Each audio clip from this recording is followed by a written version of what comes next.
Welcome to Richard Cabile YouTube channel, and for today's tutorial, I will be teaching you on how to change vibration pattern and reminder alerts on iPhone X.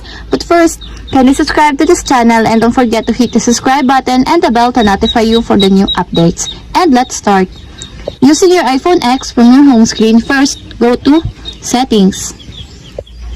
In the settings, scroll down and click the Sounds and Haptics. Then after that, go to Sounds and Haptics Pattern section, then click the Reminder Alerts.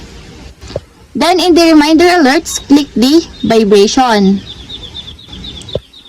And after that, in the vibration, if you want your vibration play with standard pattern, then choose the kind of vibration in this part by putting a check mark on the side to enable.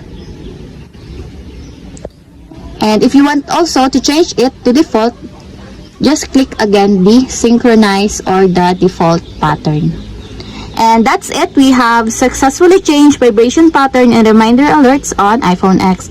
If you have a question, kindly comment down below and don't forget to hit the subscribe button and the bell to notify you for the new updates. And thank you for watching!